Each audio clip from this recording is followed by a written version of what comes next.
I'm Louis Pugh, the Executive Vice President at OOIDA, and our first and foremost mission, as you all know, is to advocate for the rights of small business truckers and drivers. I like to think our second thing is to work on educating and helping truck drivers succeed. Our OOIDA Foundation, that's what they do, and it's a great resource for you. If you're a member, I urge you to go to our website, ooida.com. There's lots of videos and papers and different things like that that can help you. And if you have further questions, you can always call into OOIDA and ask for our compliance department. One of the big things we started doing, though, because we have so many people who either have a truck and they're struggling a little bit or they're wanting to buy a truck, and of course there's no trucking for dummies, so our foundation started what we call Truck to Success, which is a 3-day course from A to Z, as you would say, on becoming a truck driver, becoming an owner-operator to becoming your own motor carrier, and they cover everything from cost of operations to purchasing equipment, financing of equipment, setting up business plans, permitting, licensing, taxes, whether you want to be incorporated, sole proprietor, how to find freight, how to set up your contracts, and of course, how to work load boards, and finally, how to work with everybody's favorite people, how to work with brokers. So today, as we all know, there's been a lot of trouble, especially since the first year in the brokerage industry. It just seems like it's exploded with fraud, double brokering. We're seeing all kinds of things. So that's why we decided that we would bring the broker segment here. Also, as most of you know, FMCSA has announced some notice of proposed rulemaking on the broker transparency bill, which would be something that would be a great tool if we can get this across the finish line. And that's going to be up to you all to help us do that, because we're stronger when we're all together and we can move mountains together. OOIDA can't just do it on our own.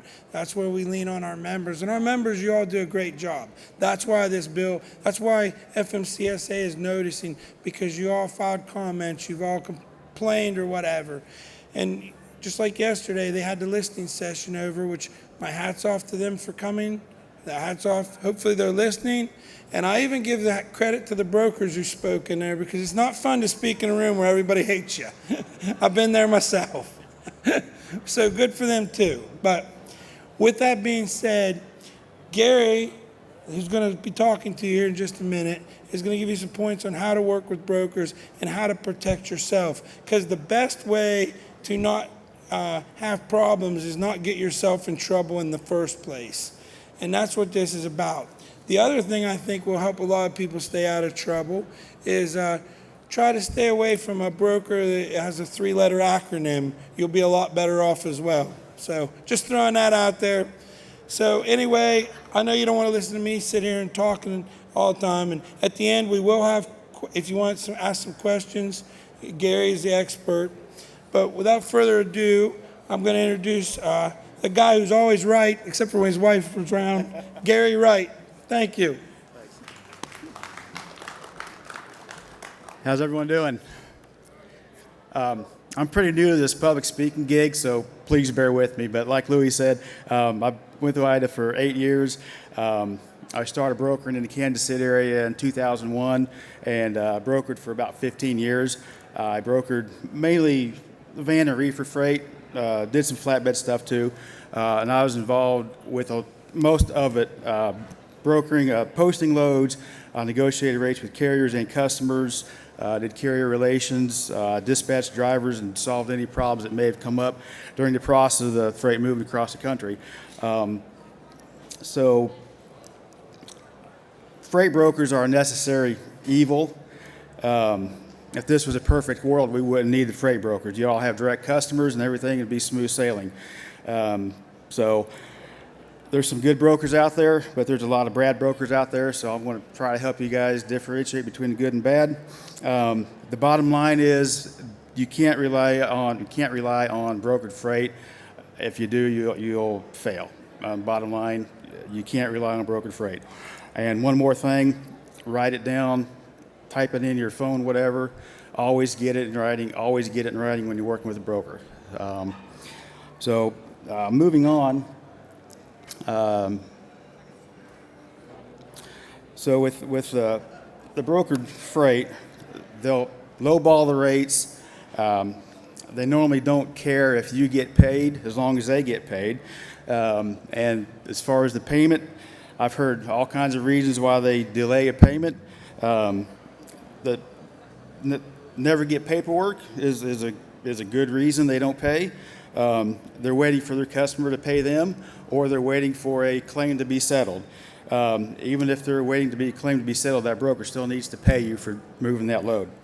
And the broker carrier agreements that they hand out are designed to protect the brokers and not your trucking business. That's another thing to remember. A source for finding brokers, the TIA, the Transportation Intermediaries Association, it's a broker association, but you can get on their website and they've got a guide for brokers if you have to find a broker. They've got name, addresses, phone numbers, and what have you. As far as the brokers, well, let me move on here. I want to move on to some rate information. Those four spots right there name mainly how they get their rates. Spot market, they'll just basically call a carrier, hey, what will you charge me to move this freight from point A to point B? They'll do rates from past loads, and a lot of them, some of them will have their own carrier group, and they'll have their carrier quote them a lane, and then once they get that quote from their own carrier, then they'll just pad money on top of it. And then backhaul rates, and I'll get into backhaul rates here in just a second because there's really no such thing as a backhaul rate. They'll lowball you on that backhaul rate because they think you want to get home to your customers. Well, your customers may not be where you're based out of. You know, if you're based in Kansas City, your main customer may be out in Nashville, Tennessee. So again, you know, there's no such thing as a backhaul or a backhaul rate. As far as the rates and the negotiating with the broker, you need to stick to your guns. You know, invariably you're going to have to negotiate a little bit. Always doing negotiating, you want to start higher, and then you have to come to a happy agreement that you can both live with. Some things to remember, you know, when you're negotiating with a broker. A big one is these unique locations I've got listed there. You know, Long Island, inside the loop of Chicago. If you go into South Florida, in the Kansas City area, they've got a lot of caves. If you got to go into a cave, you know, just special places, you know, need some more money for going to those special places. If you got a deadhead, you know, if you're in Miami and you've got a deadhead to Atlanta for a load, you know, make that broker pay you, pay for them deadhead miles. The detention time, you got to get that detention time up front. One of the first things you need to do, you know, what's detention time? How do you do detention? Is it $50 after 2 hours? Is it $25 after 4 hours? And you've got to get in writing, because if you're not getting in writing, you have nothing to go back on if something goes wrong, something goes bad. Another thing is your accessorial charges, layovers, stop fees, the truck order not used. One thing to remember about truck order not used, if you deadhead 200 miles and that load is gone, like I said earlier, you still need to be paid for the mile. So you've got to try to get some money out of that broker if you deadhead and that load cancels for whatever reason. When you're negotiating with a broker, you don't want to let them know you're struggling to find a load. Don't let them know you're struggling to find freight. You don't want to say things like, oh, I've been trying to find a load for my driver all day. He's been sitting since 2 days ago. I've got to get this driver to a special location for whatever reason. I can't find a good load, Don't let them know you're desperate to find a load, because they'll lowball the rate on you. I remember one time we had a load from Oak Creek, Wisconsin. I think it was Philadelphia. And we've been working on this load all day. And the girl that contacted this carrier had a truck. She said, hey, do you have a truck around Milwaukee? He said, yeah. Well, it totally caught her off guard. And she said, oh, you do? She's like real happy. Well, so that carrier, he heard dollar signs, and he made us pay for it. So, again, don't let them know you're desperate to find the load. Late in the morning or early afternoon, especially if the broker's recovering a load on a Friday or holiday weekend, they'll become desperate, okay? They got to get that load out for their customer. So that's when you can turn the pages on them, and charge that broker some higher miles for their problem, more or less. But the thing to remember that if it's a Friday or if it's a weekend, or that load's got to deliver Saturday morning, you need to know, do I have time to make the pickup or the appointment time? Will they load me after hours? If it's 5 o'clock at night, will they load you when you get there to pick up that load? Do you have time to make the delivery? Do you have the hours to make that delivery? If you're late for load, chances are that broker is going to ding you for being late. But this is some things to remember if you're taking a late load for a broker. And if something changes in the middle of that load, if they call you and, hey, this load's not going to Kansas City, it's going down to Springfield, well, you need to be paid for that, Something like that happens, you've got to get that confirmation, though. You got to get that confirmation showing that change in delivery site, if there's any more money, because if you don't get that rate confirmation, don't move the truck. So if you don't have that rate confirmation, you have nothing to go back on to that broker if something goes bad. Another thing to remember is lumpers. You get to grocery warehouse and you've got to get a lumper to load your trailer. Who's going to pay for that lumper? Do you come out of your pocket and they reimburse you? Is the broker going to pay for that lumper service to unload your truck? So you got to get that down early in that negotiation when taking that load. Who's going to cover that lumper? So one more thing to remember when you're negotiating with a broker as far as the rates, if you're having trouble finding load and you've got to get a broker to load, just call that broker a day or two in advance. Say, hey, I'm going to be in Denver 3 days from now. Can you start looking for me? And if you got a good relation with that broker, yeah, they'll say, yeah, I'll see what I can do. I'll see what I can find for you. So, as far as like when brokers are posting a load, and we did it all the time. We used to do salt out of Lyons, Kansas. Went all over the place. If we was working on that load and we was desperate, we would post that load from, say, Wichita to Bluffton, Indiana, Wichita to Fort Wayne, Hutchinson to Bluffton. We even posted out of Denver, Denver to Fort Wayne, but we always pay the deadhead, so we pay that deadhead to cover those miles. Moving on, there's things to remember when you're checking out a broker. The DOT Safer website, you can get on that website listed and you can see how long that broker has been in business. You can see if they've got that $75,000 bond. If a broker hasn't been in business for a long time, that's something to be aware of because that broker may not have the funds to pay you. They may not have a very good customer base. So the lower the EMC number a broker would have was kind of an indication how long they'll be in business. But that Safer website, it will tell you when they got the brokerage authority. You've got to make sure they've got that $75,000 bond. If the broker does not have an active bond, something goes bad, they don't pay you, then you have nothing to go back on to get payment for that load.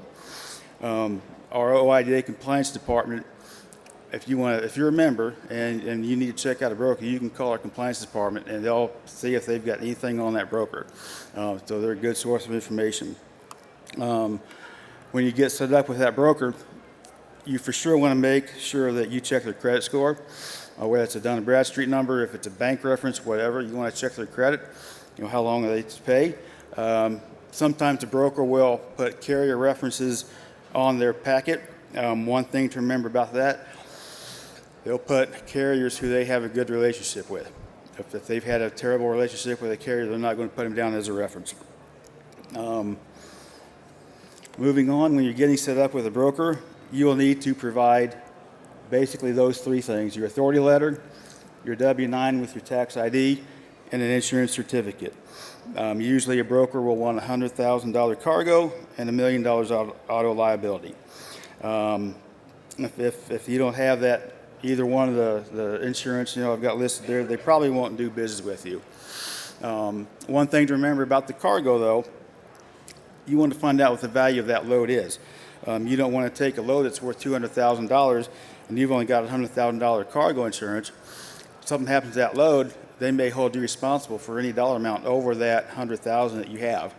I remember one time we had a load of, it was like the hologram stickers that goes on like wine labels, your credit cards. We had 3 rolls of that foil in the truck or the trailer. The driver was going across Pennsylvania. He blew a steer tire. He hit the Jersey barrier in the highway, burned up the truck, burned up the trailer. I called my customer. I said, hey, we had a problem. I had a problem with the cargo. How much is this cargo worth? And she said, $101,000. And I said, well, we got a problem. And she said, what's the matter? I said, well, our guy only has $100,000 cargo insurance. And she said, okay, so what do we need to do? I said, well, if you could cover that 1,000, that would be an awesome thing. And she did. Thank heavens she did. But, you always want to get that cargo. We used to haul stuff out of O'Hare in Chicago that was worth $600,000. So, if you haul something that's over your carrier, your cargo amount, it's something bad, it's probably going to come out of your pocket. When you get set up with that broker should provide you that broker carrier agreement, a copy of the authority letter, their accessorial table, and a rate confirmation. On that broker carrier agreement, though, you need to read that very carefully because, like I said before, that is there to protect the broker's business, not your trucking business. I don't know if any of you are familiar with this right to offset clause. If you find a carrier agreement that has that worded somehow in there, that means that they have our contractual provisions that allow transportation brokers to offset or deduct unpaid freight charges to their carrier. So if you have a claim with a carrier, or I'm sorry, if you have a claim with a broker, they have a claim, that clause means that they don't have to really pay you. I'm sorry, let me back up. They won't pay you on future loads if that is in there and you signed it. So if you have a claim if a broker has a claim with you and they have that right to offset, they're probably not going to pay you for any future loads that you do. So probably the best thing to do is not haul any loads for a broker if they have an active claim with you. Just get that claim settled and move on.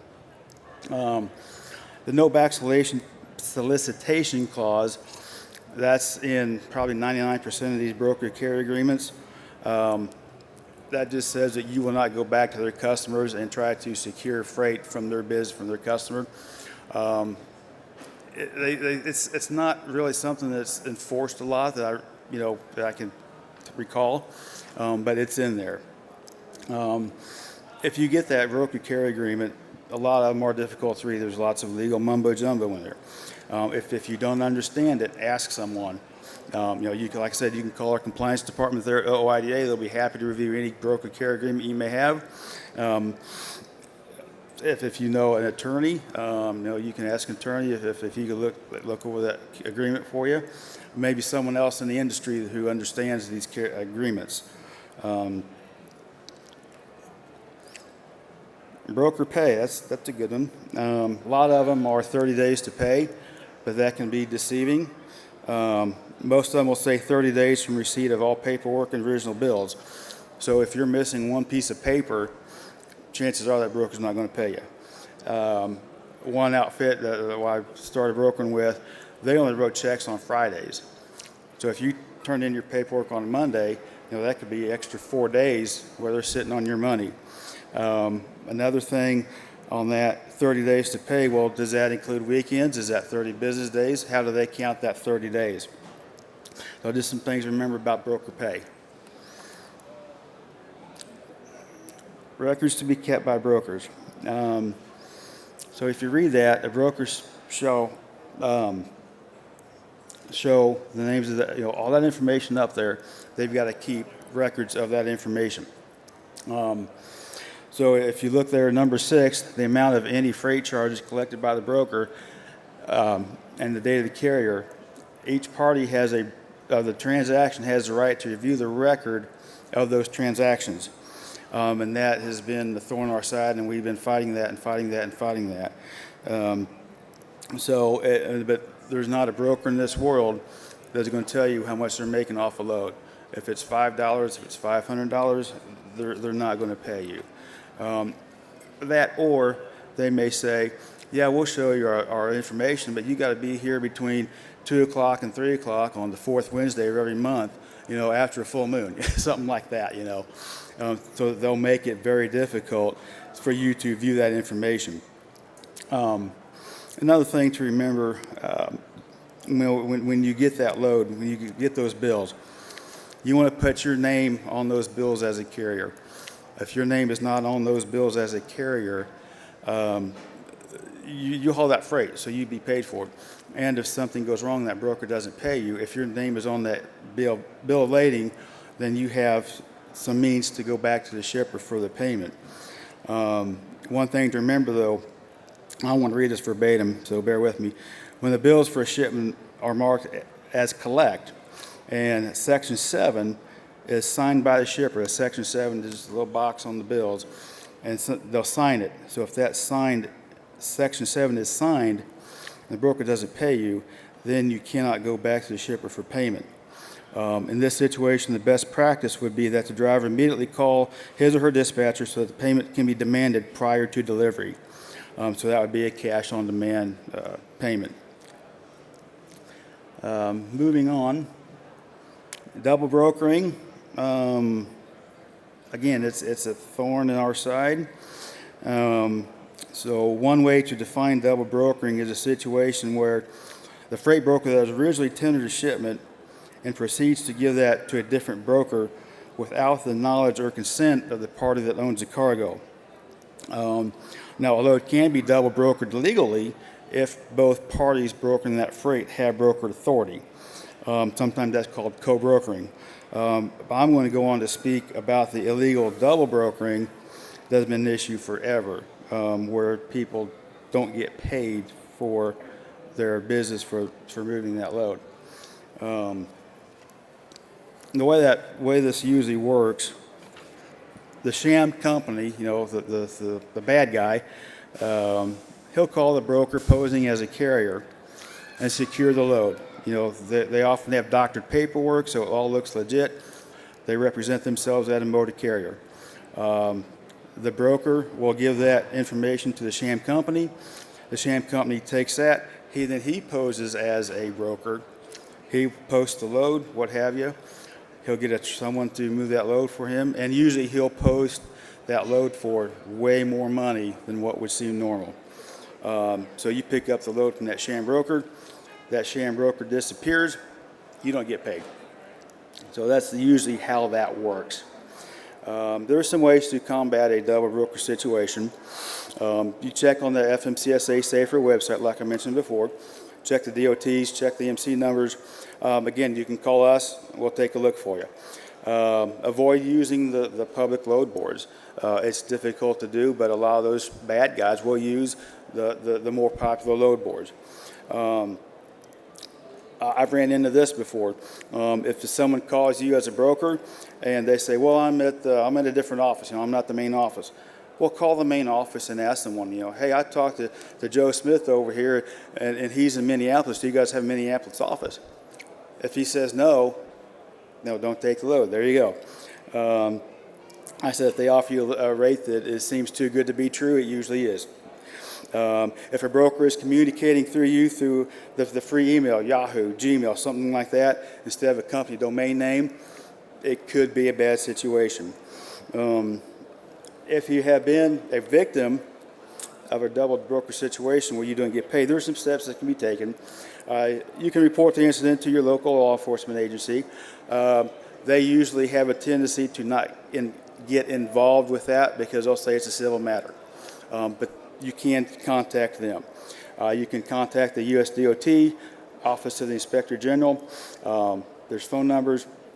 You can file a complaint with the FMCSA National Consumer Complaint Database. They have records of all that. The bad part is about the FMCSA, they normally have reluctance to help out in those situations. You can contact your insurance company, all the load boards, all your factoring companies. Say, hey, my identity has been stolen and it's being used fraudulently. That's also another good way to combat that. Just some final thoughts. Accepting loads, be careful. Make sure you have all the information when you're accepting a load with the broker, and make sure you're getting in writing. Like I said, get it in writing, get it in writing, get it in writing. As far as what we've been doing, again, we talked about these guys posing as brokers and not paying the carriers to move the load.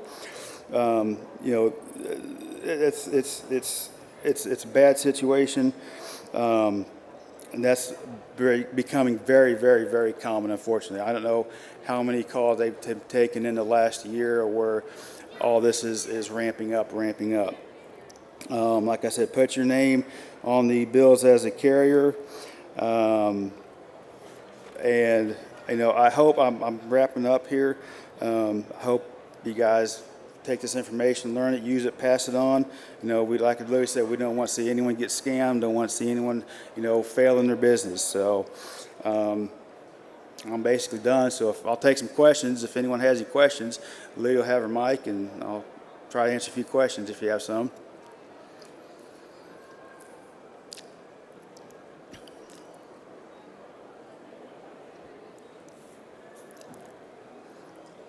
Saying that as a carrier, we have a right to be able to get the money for... I can't hear you. Oh, Sorry. sorry. There you go. You said as a carrier, we have a right to get the money for freight that we carried, even if there's a claim? Mm-hmm. Right. How? You should be paid for that load you do. Honestly, I don't know that answer, how to get that paid, because chances are, if that happens, they've got that right to offset clause. And that's how they get out of paying that. So they don't pay you, they may not pay you for future loads. From my experience, I don't know if there's a good way to accomplish that unless the claim is resolved. So Probably the best way is, like you said, most contracts are going to have those offset clause. That's where you're going to get in trouble. If the offset clause in there, then that's where you've got the legal right to go back. You should get your money, then go back and have to pay the claim. But he's right there, the offset clause.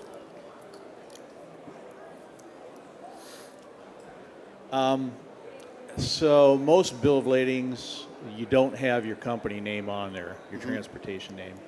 Is it a problem where the shipper can say, no, we're not going to have you put your name on the bill? even if the shipper doesn't put your name on the bills, just write it in there, ABC Carrier, Joe Smith, and sign it, and your name is on that bill. Okay. Is that a help for protecting to get paid on the load? Is that what that is? Yeah. Okay. Because if your name is not on the bill as the carrier, Right. that broker doesn't pay, then you have no recourse to go back to that shipper for payment. Okay. So I've seen bills where the broker's name is on the bills as the carrier, and that's completely false. So just take your pen, scratch out the broker name, and write your carrier name on it. Okay. I'll try that. Thanks. Okay. And I would add that this fraud and stuff that we have seen just in a complete outbreak this year on every single solitary one of those cases, the broker's or whoever's name was on it was never the carrier's name on the bill. So that every single case, and we're getting 2-3 a week at least. So what is OOIDA doing about this website, Carrier 411? We're taking people's frustrations or complaints, whichever you'd rather look at it. I understand the frustration. We are having this right now as we speak.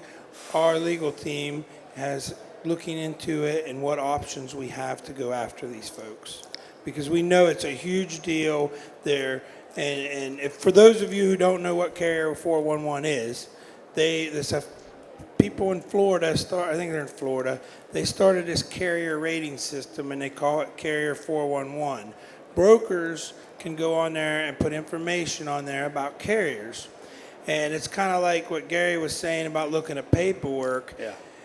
They give the carrier, if they put something bad on there about you, they give you about 5 minutes on the third Wednesday of the full moon or whatever to go in there and rebut what they said. And once that window of opportunity closes, it's closed. And they don't call you, they send you an email. And we all know how many emails we get. And then we get an email, we don't even know who it is, we delete it. And this is what continues to happen. They refuse to even talk to us. In fact, we've reached out to them, and the last few, they just hang up. and they just don't. And now our number's even blocked. So I found that the brokers, they'll take that information as gospel, and they don't do their homework. They don't call anyone else. They say, "Oh, these guys are bad. I'm not going to load you." and, I hang up. Yep. and the other thing is, when the market was different a year or so ago, and there was so much freight, and they couldn't find trucks. Nobody really cared what 411 said. But now that the market's getting tight and margins, the brokers are really checking into this. And then also the other bad thing about Carrier 411, this has been a cottage industry that's created a lot more. We're starting to see a lot more of these things popping up. Other companies, other people doing the same thing. But Carrier 411 seems to be the biggest problem. And so, but yes, our legal team is looking into this, and we're going to try.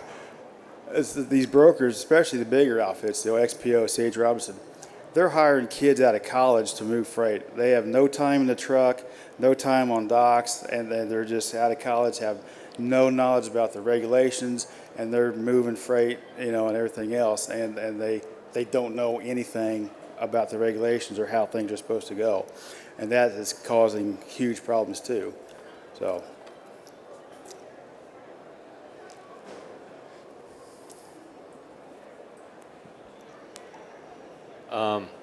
I am a broker. And one of the things that would help a lot as far as when you're signing these bills of lading is to make sure you can put your name on it really clear down at the bottom. You're signing for the load, and below it, put your carrier name. Yeah. And what we do is, we're involved in this double brokering scam. We spend so much of our time, we're losing money out the door like crazy from all these scams, because when they do occur, we end up, we'll pay the carrier that actually delivered the load. And a lot of times the problem is identifying the carrier, because like you were saying that, your name isn't up on the top, and they'll put, maybe if it's our load, they may put our scat code or whatever up there, or our name, or maybe the person that double brokered it somehow will ask them to put their name up there. But if you can just do that, we can get to you, and we can find out immediately then, before we pay this other guy that represented himself as a carrier, then we can identify it, then we're able to pay you. And it's a huge problem, huge. I mean, I spend probably 60% of my day just tracking and trying to find the carrier. And it'd be so easy if you just, and it isn't a matter of, most of the signatures at the bottom are scrawly. I can't tell who it is or anything. And you can sign it any way you want at the bottom. As long as it's your name, then put your carrier, you put your MC number on it. And then a lot of times what'll happen is that bill will come in, and then they'll white it out, the scammer, so that we don't see it, and so that then we end up paying these bogus brokers, or they're not even brokers, they're carriers, and it's a huge problem, and it's getting bigger and bigger and bigger. I mean, we paid out, since I've been at the show here, I had three carriers that we were able to locate and find. The carrier wasn't at the show, but I was working there, and it's a big problem. Yeah. And it's gonna get you. And we're pretty smart as far as detecting them before they get into our system, but they can get around us too, and that's what they're doing.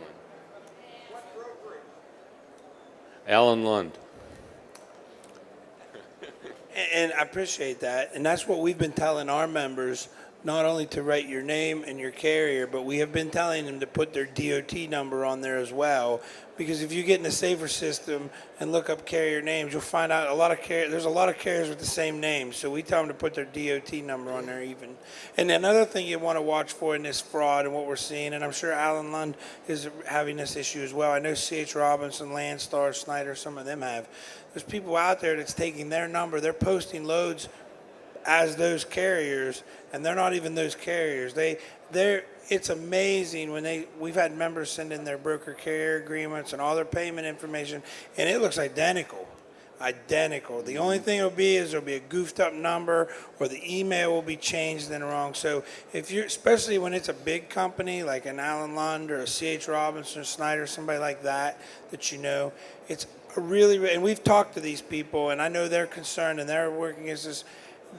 We tell everybody, if you have a contact, especially if you're talking to somebody you don't know, call that company just to verify that they are who they say they are. If there's any kind of question in your mind, because like I said, this is just taking off like a firestorm. Yes, sir.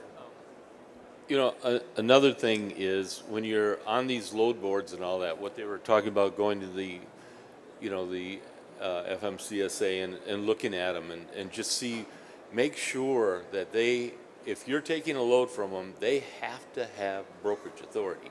And a lot of these scammers, what they're doing is they're able to go out and they'll buy authority, and it'll be clean authority, be a carrier that maybe, you know, let it sunset, or, you know, it's inactive authority, and they'll buy that authority and somehow use it, you know, and when we look it up from our standpoint, it looks clean. They look like a good carrier. I mean, because even though maybe it was dormant for a while and it looks like they came back, they'll doctor up all the paperwork in there, and it's, you know, but just take that moment and check it out, and, you know, or call, if you guys are factoring, these factors know all about this too. I mean, that's a good place to check, because they'll go and they're seeing this happening, and they can identify these carriers also. And OOIDA is great at it. I mean, they got a good team there that can do it, and they hear about it about as fast as we do sometimes. So that's good. Thank you. Yes, sir.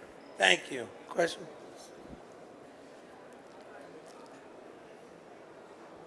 Okay, I have another thing about what's OOIDA doing about all these phone calls that we're getting about dispatch services? And you can't understand them half the time, and I say no thank you and hang up, but we're inundated. And what do we have to do to make sure everybody knows that these are scams? Well, I think, first of all, we live in a capitalist free enterprise company, so OOIDA I can't do anything about. I get calls on car insurance and Medicare every day, so I understand your frustration. But you know, like we tell everybody, like Gary's talked about brokers and everything, it's your business. You've got to do your due diligence to check these people out.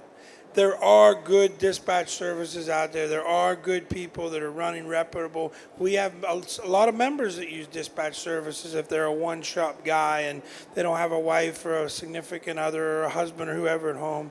So there are good dispatch services. But just like there's crooked brokers, there's crooked dispatches.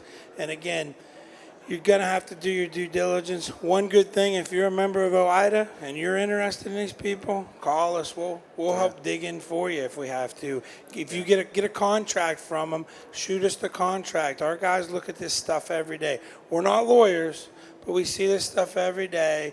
If there is, we do have an attorneys on things that we can ask a question. Our staff can, if there's a question, but they look at these and they know the red flags, they know the good, the bad, the ugly, with just like broker carrier agreements, just like leasing to carriers, all that stuff. And So, that's a free service to our members too.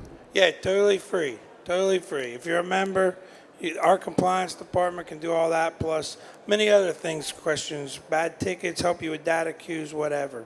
And if you get stuck in one of these deals, we're not a collection agency. We don't do it for you, but we will help you and explain to you what you need to do along to try to get your money back. Any more questions? Hey, that's all right. I don't know if you do get scammed in a situation like that, you can make sure that the first thing you do is look for that shipper. You know, if you after you take a load and then that broker doesn't answer his phone anymore, or he's not a broker, that scammer, the carrier, if he doesn't call that shipper and let him know that there is, the situation is going on, and they by law have to pay you.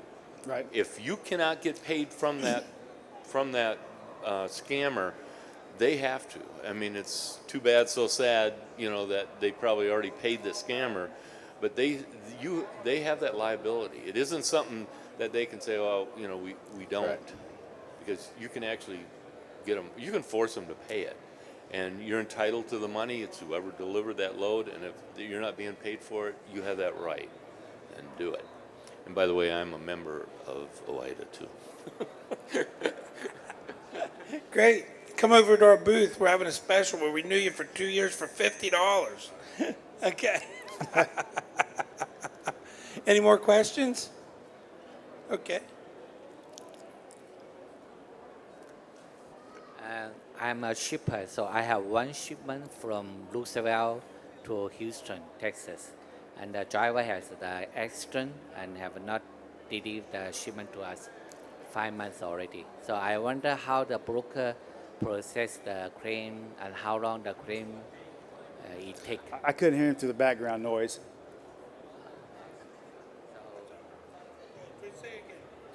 Okay, so I'm a shipper, so I have one shipment shipped from Roosevelt to Houston, and the driver have the accident and did not deliver the shipment to us, and it is 5 months already. And I wonder how the broker process the claim and how long the claim it take to get paid. How long it takes to process a claim? And how they process the claim. So there's no set time it takes to process a claim. They'll do their investigation as to what happened. If the cargo has been damaged, they'll see what's happened to the cargo. Is it replaceable? Is it repairable? Is it a total loss? And then I'm trying to go back. It's been kind of while since I did the cargo claim, but they need to pay. The claim will pay for the wholesale cost of that product, not the retail, but it's the wholesale. But when I was broken, we had claims, that was resolved in a week. Some took 2 months, so there's no really set time how long, that claim will take. They have 9 months to report a claim, so that they could report that claim, 8 months and 29 days. But as far as resolving that claim, there's really no set time or requirement to resolve that cargo claim. Did I answer your question? Yeah. Okay. Thank you. Good. Yes, this gentleman right here brought up a very good point. Follow your instincts. If something doesn't smell right, you probably don't want to do it.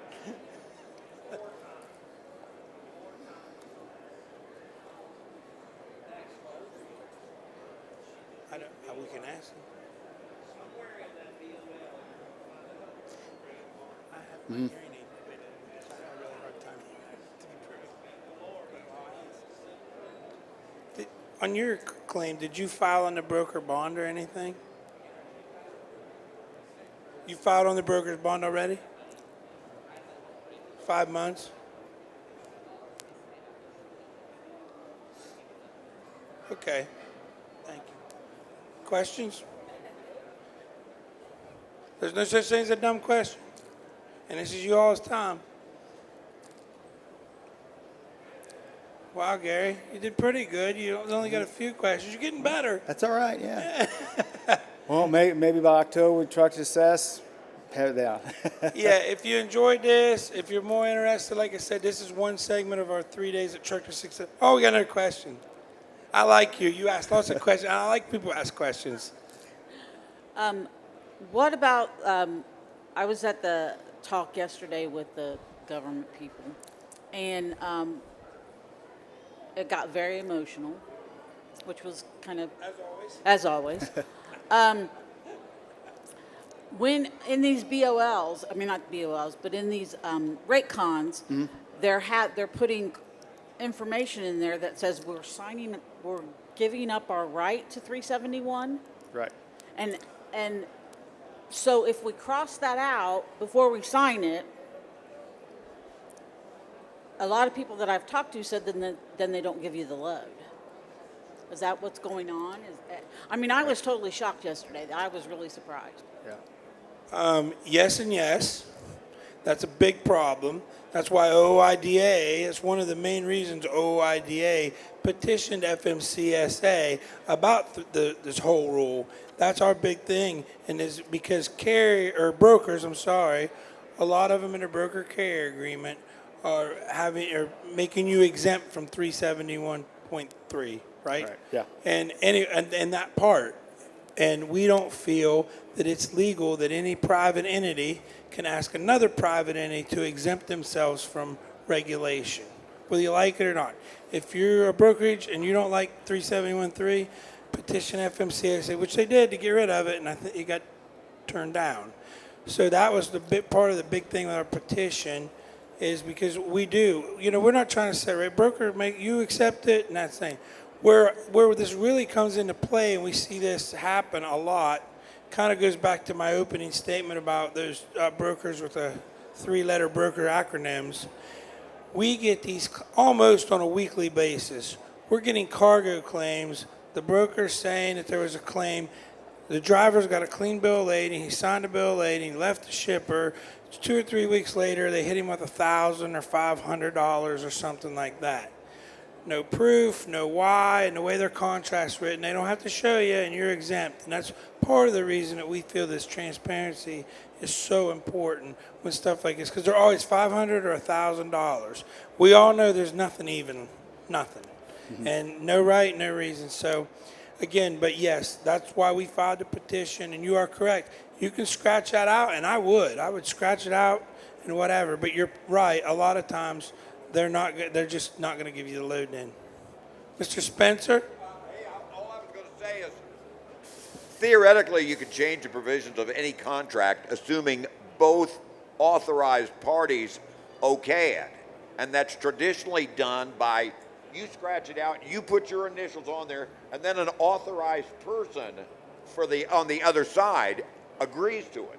Then it's something that you can hang your hat on. But realistically, in the environment that we're in today, is that going to happen? No, it's not. And to be candid, trucking was deregulated in 1980. It was deregulated for a lot of reasons, but one of those reasons was to allow all kinds of small players to be participants. And we've seen that. There are record numbers. We've seen a colossal increase since COVID. And because COVID's impact on the economy made the demand for trucks a whole lot greater than the number of trucks that were out there at the time. I can't tell you how many truckers, and I hope you guys were included in it, had the best 2021 that you've ever had in your life. But, we're on the downside of that cycle right now, where the demand for trucks isn't nearly as much as it needs to be for all the trucks that are out there. This is going to be a rough year. It's going to be a rough year, and the best practice you can follow is do business with people that you can trust. And if you're talking about looking at a rate confirmation from a broker that has about 4 or 5 things in it that basically says they don't ever have to pay you, well, that's not somebody you want to do business with. I mean, it's plain and simple. And, we're going to be able to, I believe, get the agency to enforce the transparency requirements that go along with it. But, I mean, that basically just tells you who got the money. It doesn't, theoretically, it would increase your bargaining leverage, but it doesn't have to mean it actually does. So you're in business, and, again, do business with people that you can trust. If there's a problem, they'll work with you to resolve it. I can tell you a lot of the folks that are out there, and that 1 3-letter acronym broker, you're never going to see satisfaction with them because they're holding all the money. They have all the leverage. So, and find other people to do business with. And, you mentioned earlier about Carrier 411. The Fair Credit Reporting Act covers transactions between companies and people and individuals, But see, once you go into business, then you are a business. And, and it's one business versus another business. The protections that you would think should be normal, they don't apply. So if there's anybody here that's not a member of OOIDA, I would encourage you to join, because we're going to be the only folks that deal with these issues. And you don't deal with issues at just one level, because I think we're going to be successful in getting the transparency requirements pleased through. Having said that, the brokers and others are going to be hard at work talking to lawmakers saying, this is an outdated provision. It needs to be stripped from the law. They're doing that right now. So, you know, if you're in this game for a career as a business, then protect your business. And one of the best ways you can do it if you're a small trucker is be part of OOIDA, because we take these issues on. We take them seriously. You know, Louis is an old trucker. I'm an old trucker. We know what this crap, we know how this stuff impacts your life. And we are stronger together. So, hey, pass the word now. We're players. If we choose to be. We want to be players, not just complainers. Yes, ma'am. So yesterday also, a question was asked, you know, the shippers, they get audited by the government. We know that, a lot of different agencies. As carriers, we get audited. So why is 1/3 of this industry not audited? They said that they'd never audit a broker. Why? FMCSA is going to tell you they don't audit brokers because their thing is safety, and it has to have an effect on safety. I agree that brokers have a big effect on safety, but that's going to be the reason. There has to be a safety reason behind it. We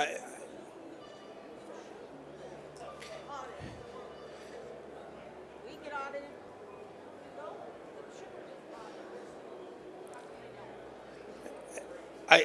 I agree with you. We've made this, and they're going to tell you the other thing that they like to say. They don't like to deal with brokers at all, FMCSA, and it's money. They're going to say we don't have enough money. That's been what we've heard for a long time on a lot of this stuff. But they finally got some money. So it's, like I said, this transparency thing that's coming, it's a big thing. So if we can get that pushed across, then we can fight the next battle, and maybe that's the way to go at it. Louis, I think we got time for one more. This gentleman right over here.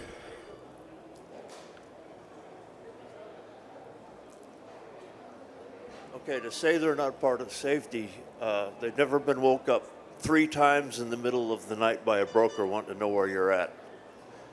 So Right. don't tell me there isn't a safety issue with the brokers. Right. That's a load of crap. The other thing also is with the transparency, I'm not as concerned with what they're getting paid for the load as I am when it comes to the other line items like fuel surcharge, detention time. Yep. I have found several cases where the shipper, which the brokers will tell you they're lying, is paying after the first hour $50 Right. an hour, but the broker's only paying us after the 4th hour Right. at $35 Right. an hour. We So tell they people. have no incentive to get us off the dock. Yeah.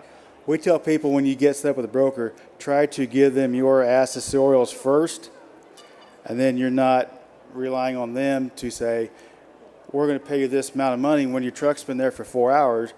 You know, you can't do nothing when it's after it's happened. But if you try to set that up before it happens, at least you've got a little bit of leeway where you might be able to resolve that in a more better fashion. Well, true. And Right. there are certain 3-letter brokers that, you know, if they say in the contract absolutely no detention time, I can guarantee you're going to be there 12 hours. Don't haul for them. We don't. We Right. tore them out of the Rolodex. Yep. They're an emergency use only. And I Yep. told my dispatcher, if they're rude to you, they lie to you, tear them out. We don't have Yep. time for them. Absolutely. But the other thing is fuel surcharge. If they're getting a fuel surcharge, that needs to be passed to the Every drivers cent that of are it needs to be paying passed for on. it. Yeah, absolutely. So we negotiate a fuel surcharge, but we don't see what they're actually getting for a fuel Right. surcharge. Right. So it's more than just what they're getting paid. It's all of those And- accessorial charges and holding them accountable when there's a claim Is that fuel surcharge based on per mile, or is it based on revenue too? That's something else you got to know. Well, it depends on the broker. Right. It depends on the load. Yeah. Every load's different. I understand that. Yep. The relationship is adversarial when you pick up the phone. We want the most money. They want to pay us the least money. Mm-hmm. If we could take some of those variables out and we know the details on the load, it would be much easier to make better decisions on which loads I'm taking. But I get frustrated when they're making money on me while I sit and do nothing. Right. Thank you, much appreciated. Well, we got to about wrap this up. Again, thank you all for attending. If you have any more questions or anything, our booth is today in the north wing, in the back wall on Party Row. I tell everybody, clear at the back, about the middle. Thank you all for Thanks a lot. attending. If you've enjoyed this, if you have more interest, like I said, go to OOIDA.com, go to our foundation. If you're thinking about getting into trucking or you want more information like Truck to Success, or you know someone, please, by all means, I recommend it. I think you'll find it's a very good thing. You can either attend it in person, you can attend it via Zoom. I always tell people to attend in person just because there's so much networking and so much information, and you get lots of experts there, both from within OOIDA and from without OOIDA. Because we have, depending on what the topic is, that's how we bring people in. Again, thank you, Gary, and most of all, thank you, truck drivers. We appreciate it, and please come see us at the booth, or if you think of something next week that you thought, man, I wish I'd asked this, just call us. You can ask for Gary. He'll talk to you. He'll give you, or you can ask for me, or you can ask for Todd, the expert of Saul. So thank you all. Be Thanks, safe guys. out there on the highways.